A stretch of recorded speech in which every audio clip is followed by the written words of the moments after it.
And how you doing, everybody? Hello, hello, hello. Man, what have all you been up to lately, huh? You know, keeping quiet out there, having a relaxing off season so far. Having maybe some nice family time, or have you been checking your phones nonstop and refreshing every 5 seconds, looking for any Juan Soto news you can? My goodness, it has been wackadoodle here for the last what is it now, 3-4 days. I mean, what, Thanksgiving, we all wake up. We knew, the Juan Soto stuff was going on. We know, it was all happening. We were still checking. And all of a sudden we wake up on Thanksgiving and I don't even know what to think. All of a sudden we get just ambushed with some guy named Mick. Who the heck is Mick? I don't know who Mick is. This guy came out of nowhere. I don't think this guy even existed before Thanksgiving. I think he popped out of the abyss or something. I have no idea. But Thanksgiving was rather interesting.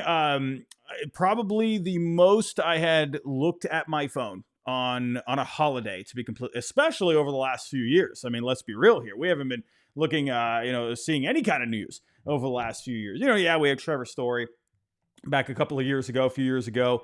That was fun for while it lasted, right? There's been, we've had the interest king label over the last couple of years, but we haven't had anything like this. And Thanksgiving, my goodness, just that whole day. I mean, the whole morning just started off crazy. I mean, even the night before. I mean, I'll get to all the stuff. We're going to go kind of recap everything here tonight. I even posted something that I saw on Instagram. I forgot who tagged me in it, and I apologize for that, but someone tagged me in it, and I remember thinking, what is this? And my lovely girlfriend, who is Spanish, she translated it for me, and it's basically, the guy was saying, Juan Soto's coming to Boston, and I'm like, what the heck is going on here? And then we get Thanksgiving, and the last couple days, I'm tired, I'm exhausted, but we're here for the good fight, and hopefully things turn out well. Anyway, let's get to it here. Everyone, before I do get started, if you can, hit that like button for me. Subscribe if you are new. I'm going to be checking out the chat here as we move forward. Let me get the chat open here. And we are going to get our show underway here. So let's recap, right? Who the heck is Mick? Who's Mick? I don't know who this Mick guy is. This guy came out of absolute nowhere, dropping this bomb of a tweet. Just madness. Breaking news, he says.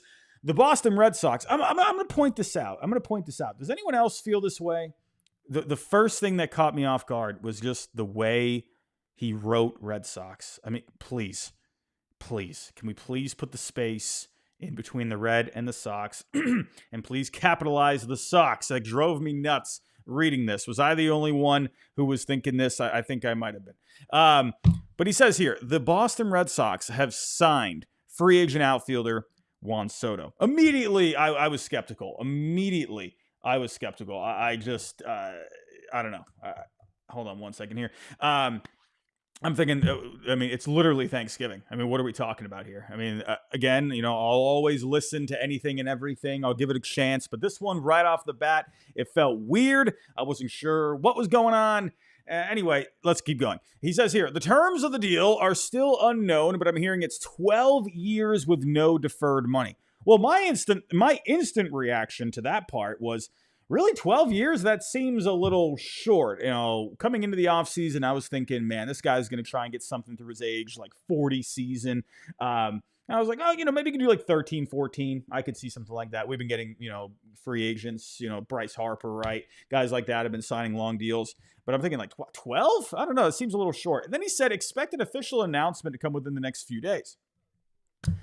Man, when I first saw this, I kind of just went into investigation mode. I got a few people out there, a couple of birdies. I was asking some questions like, hey, what do you got on this? What are you feeling about this? I'm going to tell you right off the bat what I was told. So that way you're not sitting here and, I'm going through all of this. I'm going to tell you right away. The guy that I have out there, I have a few people that I talk to. One guy that I talk to, he has some connections to the Boris Corporation. And he doesn't work there or anything. He just knows a guy there. And pretty much this report was just completely false, right? He, asked him, hey, what's going on with this? And he says, nope, there's nothing legitimate about that. I'll always say, some people like to keep things hush hush, quiet. But again, if you're leaning one way, and for what I was told, they were saying, no, nothing's official, I'm going to buy that, right? We'll get to another part here. He did go on to say, now there could be an offer out there, that definitely could be something. But again, I trust I'm pretty selective with people that I choose to talk to. I don't just talk to anyone out there when it comes to real serious stuff. And I'm not Jeff Passan over here by any means. So just going to point that out. Well, speaking of Jeff Passan, while we're all enjoying our mashed potatoes, our stuffing. Anyone a stuffing person out there? I'm a big stuffing person. I like my mashed potatoes. Had some sweet potatoes and there's some turkey.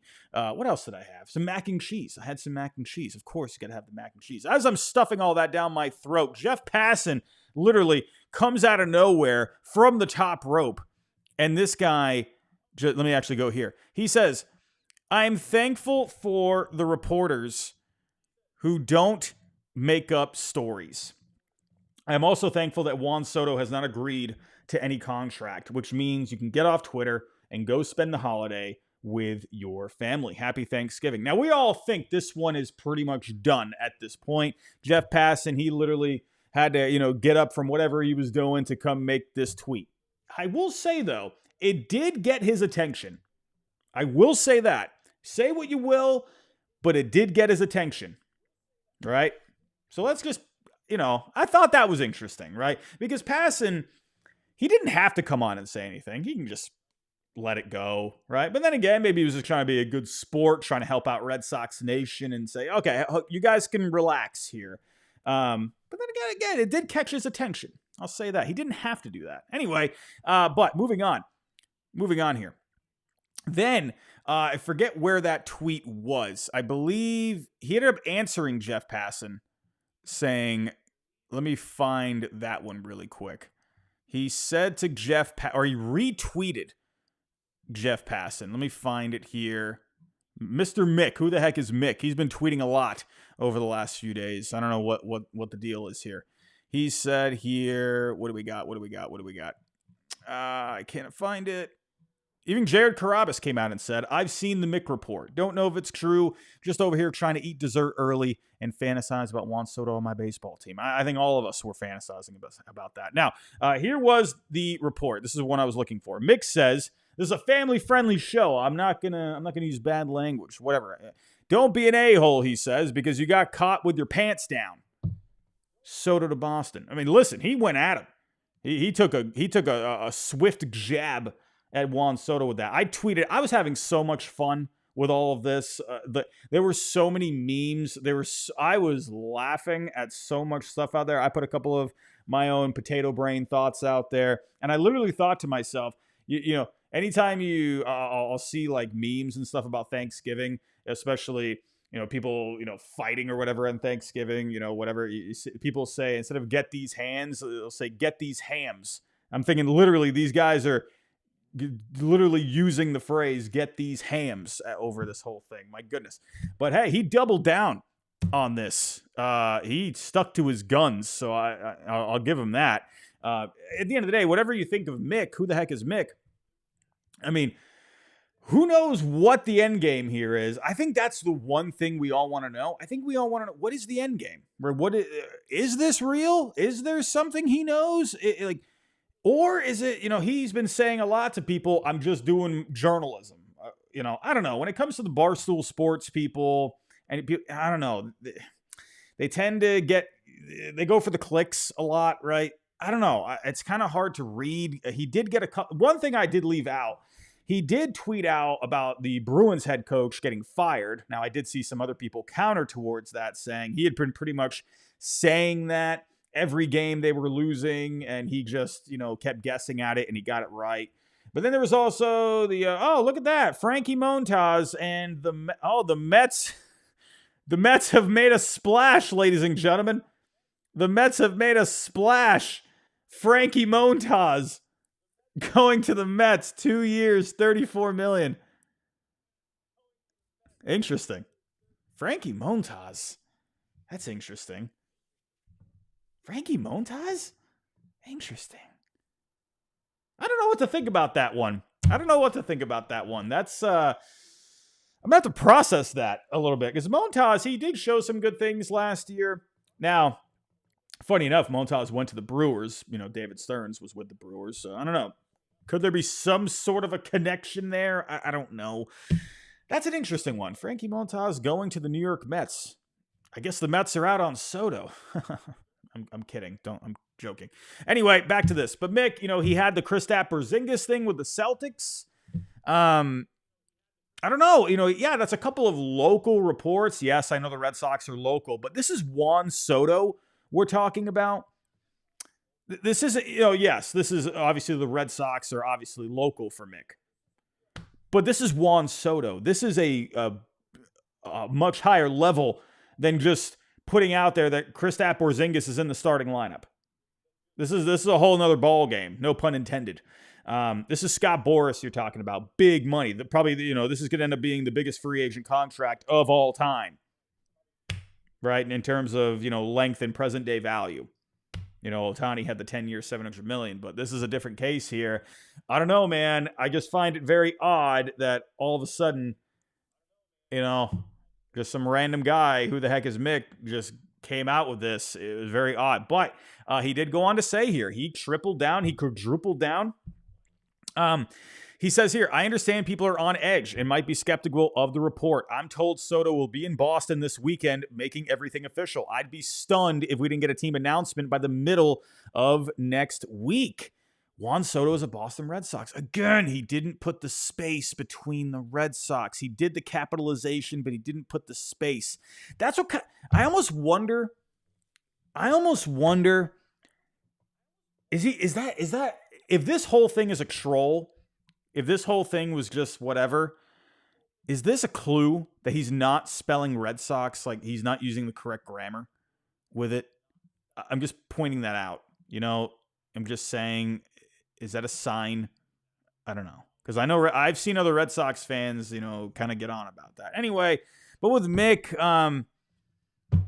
is this a reach to, you know, try and get some exposure on Twitter? I mean, literally, even my stuff has been blowing up on Twitter. And anytime I put anything Juan Soto, it's just going out there. Like, I'm not bragging about that. I'm just pointing that out.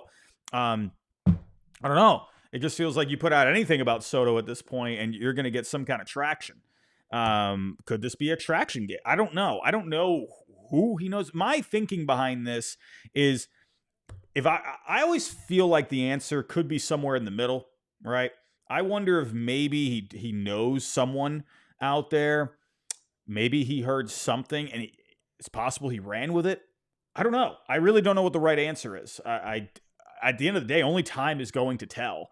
I will say there was something. I found it really interesting because the night prior to this, I had put this clip. Right. It was from, I'm not familiar with the podcast. It's called Cruel Sports. It's a Latin-based podcast. They were talking Juan Soto here. And the guy on the bottom is a Dominican Republic-based journalist. I'm going blank on the name. Someone did tell me the name. I apologize for not remembering that. But I guess he's a prominent journalist out there from a couple of people I talked to, and I did a little bit of research out there. And he said that he had been told that there was some kind of a verbal agreement between the Red Sox and Juan Soto. Again, I mean, I'll get to a couple other Latin guys here in a second, and I'll get to my point that I'm trying to make. But I found this interesting. But it's kind of funny because I posted this the night. This wasn't even like, this didn't pop up the night prior. It was on Instagram the entire day before Thanksgiving. And I'd just seen it that night. And I was like, hey, I kind of saw this. I don't know what the credibility of this guy is, but he's saying there's some kind of a verbal agreement. I don't know. So I thought it was funny because everyone was focused on the Mick thing, but no one was talking about this one. Found that interesting. But moving on, you know, speaking of the other Latin guys here, it kept getting more interesting. It wasn't just this random guy named Mick. Who the heck is Mick?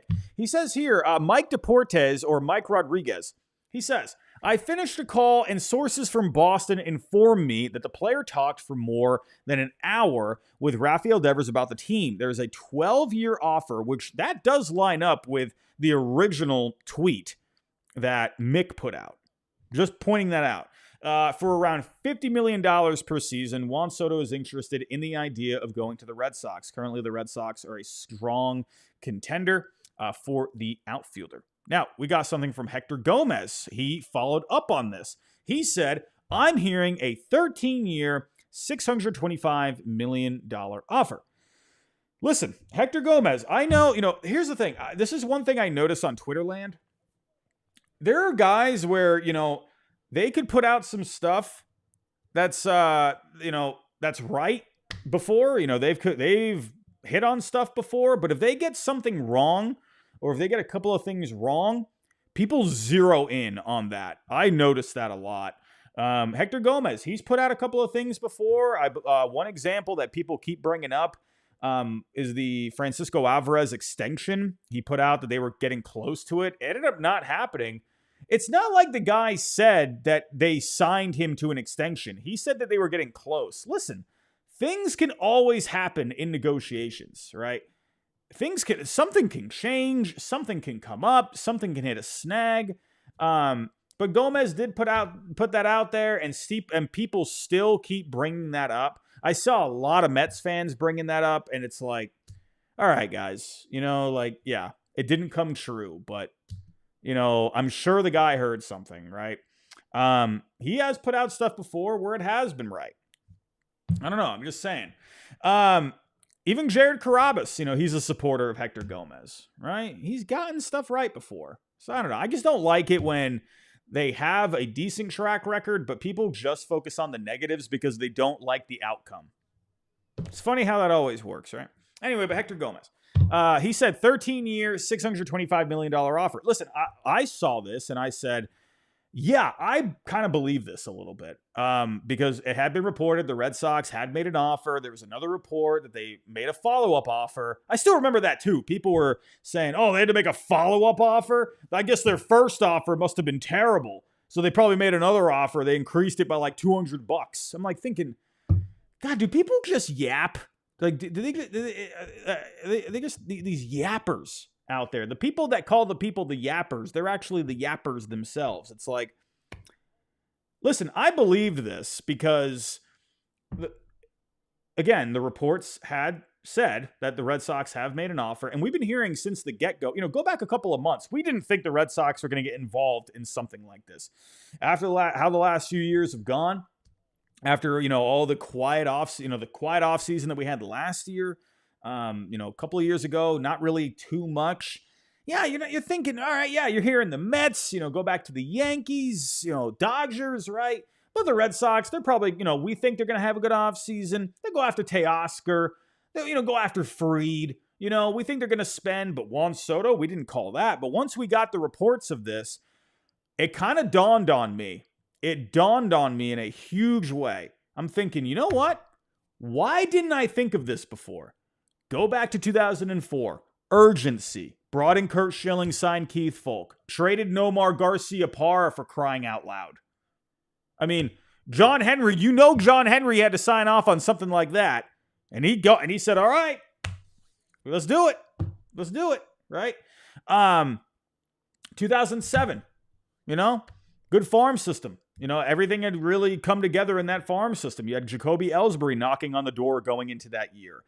Dustin Pedroia, right? He was in his rookie season. People were calling for him to get sent back down to the minor leagues that year. I remember that. But you had good young players in the minors, right? John Lester too. He was just entering his his rookie years or his early years at that time. You had good young players, but you also had guys that were under control, like David Ortiz was not really all that expensive at the time. Remember that. He wasn't like an Alex Rodriguez kind of a contract. You did have Manny, who was getting a lot of money, right? You had guys under control that were talented, established major leaguers, but you also had cheaper, cost-controlled guys at that time. Then they went out there, They went and got Daisuke. They blew away the Yankees, blew them away by $20 million. Julio Lugo, they brought in. JD Drew, they brought in, right? You made a lot of moves in that offseason. Go to 2011, right? 2010, the bridge year. Carl Crawford didn't work out, but it was a big signing. Adrian Gonzalez, massive trade, big extension. They've made the big signings, and they've spent the dollars when timing is right, and there's urgency. 2013, coming off the Bobby Valentine ride. Remember that? Bobby Valentine hopped on his bike and he rode into the sunset. I don't think we ever saw Bobby Valentine again after that. That's like one of the funniest things I can ever think of. I always love that when reporters were like chasing him, and there he goes into the sunset on his bike. I always love that. But after that, right, you had to do something. They went out there and, they made a flurry of moves, right? Guys that were kind of coming off some down years, Mike Napoli, guys with down years but good track records. Napoli, Victorino, Koji was, good. Brought in Steven Drew, remember that? But they made a lot of moves. Remember they traded for Jake Peavy, but they had a good young core of players, right? You had some guys under control. So they were aggressive then. Into the competitive window, go in 2016, you had a young core established at the major league level. Guys that were cheap.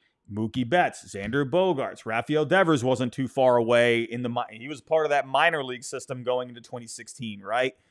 You had good young players coming up from the minors. But you also had a lot of young players that were highly touted that they moved for guys like Craig Kimbrell. Remember that with the Padres, right? Go back to Chris Sale. They had Moncada, Michael Kopech. They moved them, got him. Right? They made big signings. David Price. Right? So again, I'm kind of rambling here. I'm getting long with this, but the point is, John Henry has made the big move. He has signed off on the big moves when the timing is right, when the payroll is tidy.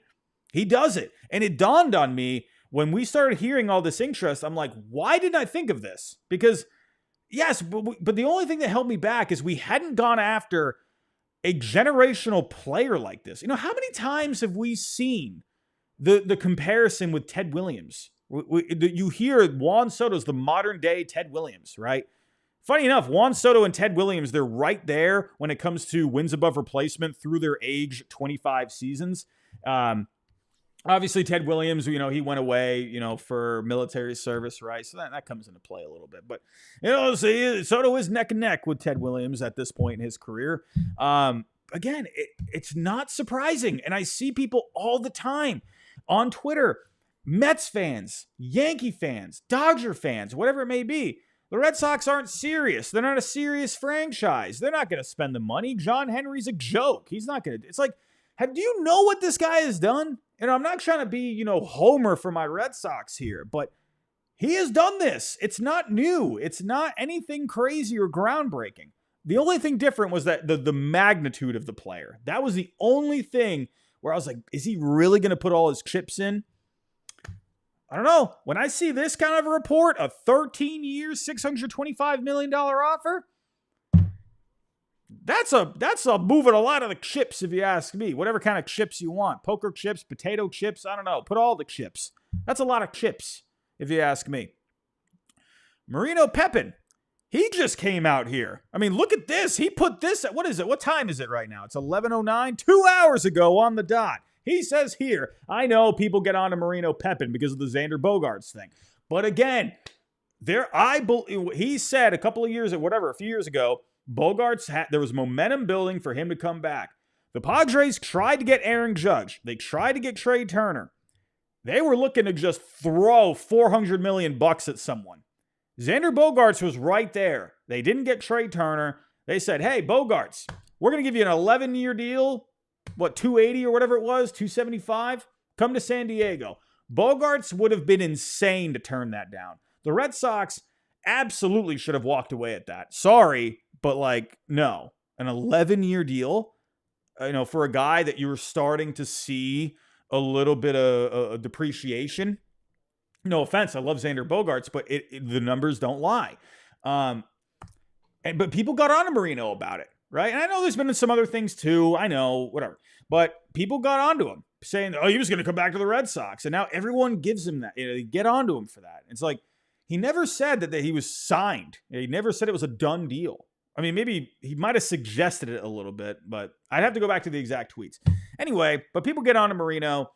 It says here, I've consulted many influential people linked to baseball in the Dominican Republic, and most tell me that Juan Soto will be a Red Sox. This week looks interesting. I mean, I don't know, man. I don't know. I don't know what to think of that. That is, that's interesting. Now, my point for bringing up these Latin reporters, right? Mike Rodriguez, Hector Gomez, Marino Pepin. I'm going to say one thing to everyone here. Yes, Jeff Passan is the king. Ken Rosenthal, he is definitely up there too. These guys have ties to the Latin communities here. These guys have connections. If you are ever going to trust these guys, trust them when Carlos Baerga, you can put him in that conversation too. If you're going to trust these guys ever, it's going to be for guys in the Latin communities, right? Dominican Republic, right? Venezuela. That I think that's their sweet spot. And you're seeing Marino, Hector, Mike, the guy from Cruel Sports. I'm sorry, I don't remember what his name was. 4 guys out there kind of starting to suggest something is going on. I don't know, man. There's a lot of smoke. A lot. And I do find it very interesting that none of the American-based reporters are saying anything. I don't know. I just find it very odd. I don't know what it is. Again, it's a wait-and-see thing. I'm not saying this is a done deal for Juan Soto. I'm not. I know it feels very hopeful right now. It feels pretty good. You're seeing a lot of good things. But, again, at the end of the day, you have to wait for the Passan tweet to come on your phone. I know we're looking for it. We're waiting for it. You got to wait for that. We all know that. And I know you're all, very smart. You don't need me to tell you that. It is what it is, but you can't help but feel good. Even take out the Mick stuff. Who the heck is Mick? Take out the Mick stuff. I don't know, man. These reports have me feeling good because at least it's not just one guy. Again, that's another thing I can point out. Marino, sure, whatever. You can say what you will, Hector Gomez too, but it's not one of them. It's not, 2 of them. It's like 4 or 5 different guys out there that are saying the same thing. I don't know. Again, Mick, I don't know what to think of the reports that he's been putting out. I don't know. My guess if I were to make a guess on the whole Mick thing, I kind of feel like he might have been told something from someone who might have known someone. I don't know. I'm going to say this. If he ends up coming to Boston, I mean, he's definitely going to have something that he's going to say to people, right? But I wonder if maybe he had just heard something, he felt good about it, and he took his shot. Sometimes you just need to take your shot. I do find it curious the way he's been kind of putting some stuff out there. I'm going to point out one other thing here that he did point out that got me real skeptical. I almost sort of like just, I don't know. Where is it here? This was the one. This was the one where I was like, dude, what? He said, okay, Boston's top brass watched the 2024 World Series and realized they must alter the approach to compete with top-tier teams. It all starts with Soto. Listen, okay, I try to be as realistic as possible. I don't find this realistic at all. Listen, you're going to tell me that let's just paint the picture in our head, right? John Henry, Tom Warner, Sam Kennedy, they're all sitting there, front row seats in the comfy cushion seats, watching the documentary. Henry, he sees what unfolds. They win the championship. They go back to their hotel suite or whatever their offices at Fenway Park. They're all sitting there. I got a bottle of water here. Let's use this as like a beer bottle, right? They're sitting there. Man, those are some good times, man. Good times, man. Man, we used to be really aggressive then, man. We made the big moves. We did some things. Let's say Tom Warner was saying that. John Henry, he takes a sip of his beer or his wine. He looks up at the TV. All of a sudden, Juan Soto appears on the TV. Hits a mammoth, majestic home run. Slams his bottle down and he says, "That's our chance, boys. That's how we get back into this thing." And then it just cuts, scene, end. Did that really happen? That did not happen. Stop it. Stop it. That did not happen. Don't stop. You're going to tell me that billionaires are going to sit there, they're going to watch a World Series or whatever, the documentary. They watch the 2024, or is this the 2024 World Series? Whatever. Documentary, World Series, whatever it may be. I don't know, man. You're going to tell me Juan Soto pops up on the TV and then all of a sudden that's when they change their mind or whatever, you know? I don't know, man. Like that sounds like a movie. That sounds like a TV show. I don't know, man. Like, that sounds weird. That sounds weird to me. I don't know. That just sounds, come on. With a guy like Soto, do you really think just watching the World Series, that's when you changed your mind? Juan Soto's a guy you have your eyes on for 3-4 years. You're not going to watch him hit a home run in the World Series against the Dodgers, and that's when you say, you put your beer down and you say, that's the guy? No, that's not what it was. Unbelievable. You know what I mean? Like, come on. It's not realistic. It's fairy tale. That didn't happen. What's the meme? The guy, I need this. I need to get that the one investigative journalist guy or whatever, where he's just like, no, it didn't happen. False. No, I can't remember the other thing he said. No, didn't happen. No. I can't remember exactly what he said, but he's just like, it just cuts to him saying, that's a fiction. That never happened. I need to find that. Someone send me that, please. That's what I think about this. Anyway, Mick kind of lost me with that one. Anyway, I'm rambling here. I know I'm kind of just going off on a tangent. I do feel hopeful, kind of wrapping this up. I do feel hopeful. I feel good about it. I don't know what the end result is going to be. I have talked to some people out there and they do think the Red Sox are very much in play in this. That's nothing new. You're not hearing anything groundbreaking with that. That's what we've been hearing, right? I do think the Red Sox are going to be in it. I do. And I see people out there say they're not even going to be a finalist. The guy from Mets land, I forget his name. I don't remember his name, but he told me the Red Sox aren't even going to be a finalist. Why can't they be? Why won't they be? I mean, they've been serious in this whole thing. I mean, we've just constantly hearing the connections. Listen, I will say also, Randy Miller, he put this out. This was an interesting part too. I'll start to wrap things up, talking about this. He says here, I'm hearing the Yankees will top out probably in the $550 million range. I believe Soto has at least 2 and maybe 3 offers already over $600 million. I haven't confirmed that, but that's what I believe. I'm hearing the Yankees fear the Red Sox more than anyone. I think the Mets are definitely in play, and the Red Sox are in play, and I don't think he's going to the Yankees.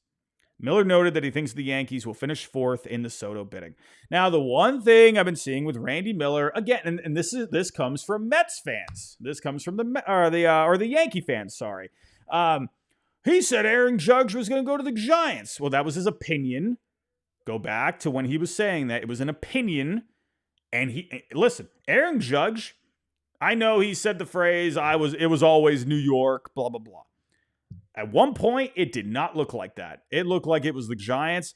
I wasn't at their winter meetings, but according to the people that were there, the buzz in the lobby of all the people that were there was Aaron Judge was going to the Giants.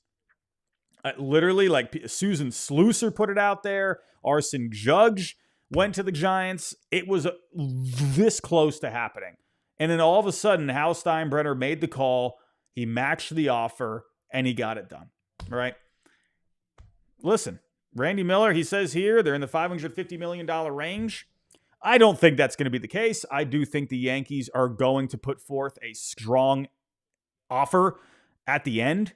Who knows when that end ends up being. But I think with the Yankees, man, you can't count them out.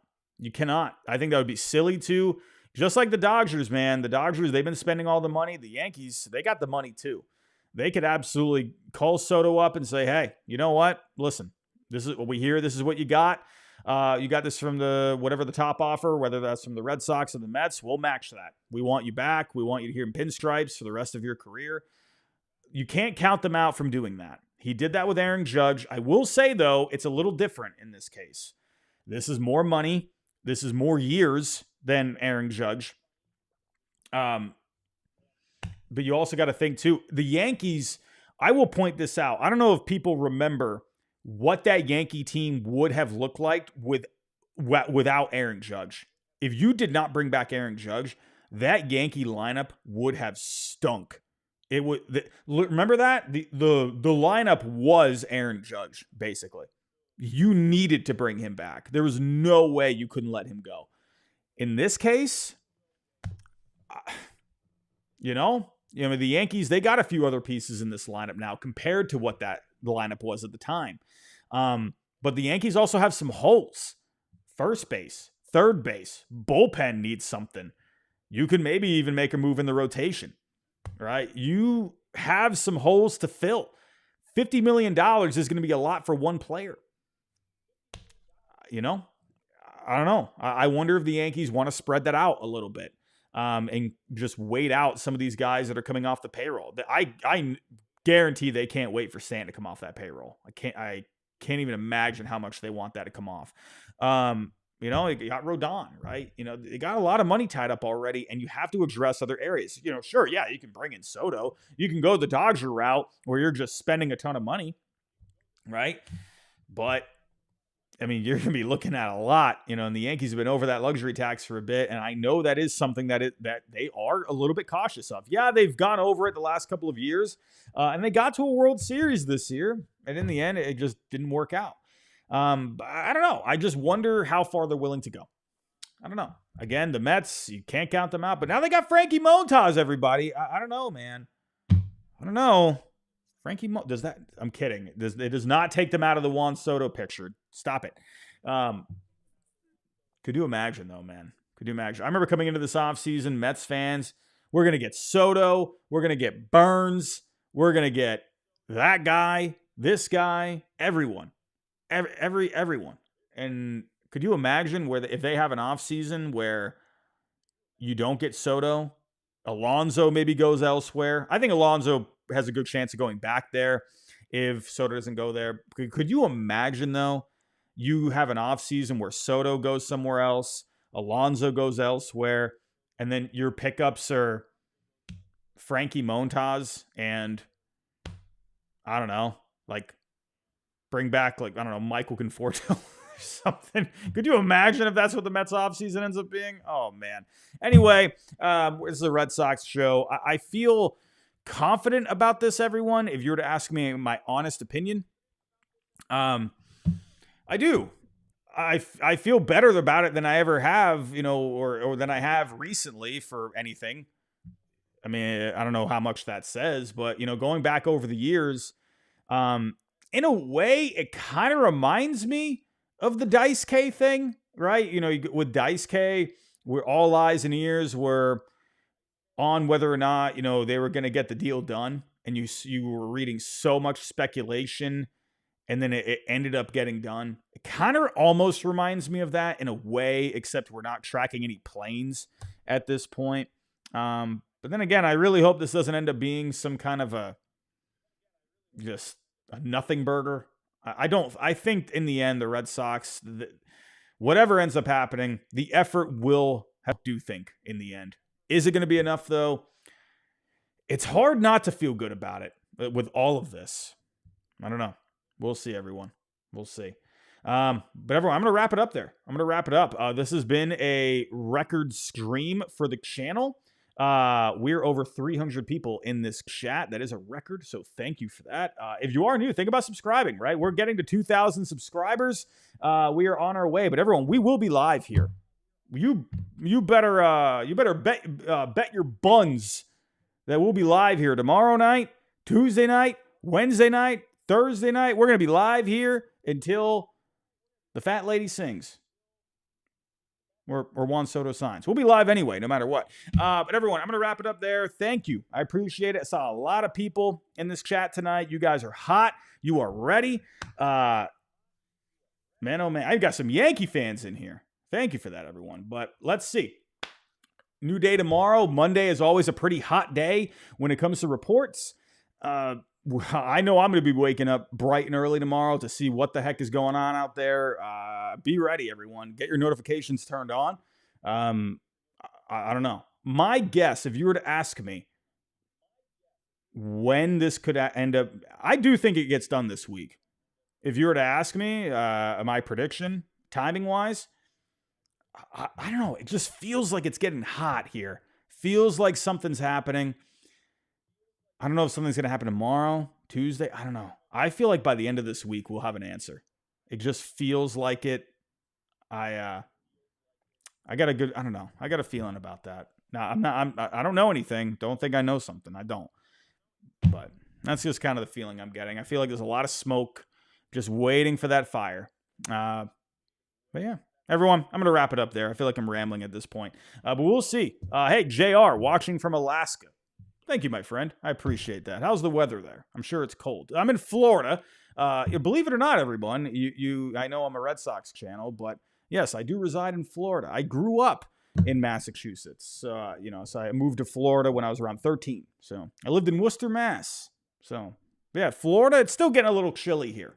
But everyone, I'm wrapping it up there. Go have yourself a good rest of your night. Get some rest. We got a long week coming up. There's a lot to pay attention to this week. Get your eyes ready. Get your ears ready. Let's have some fun this week. Have yourself a good night, everybody, and I'll talk to you next time.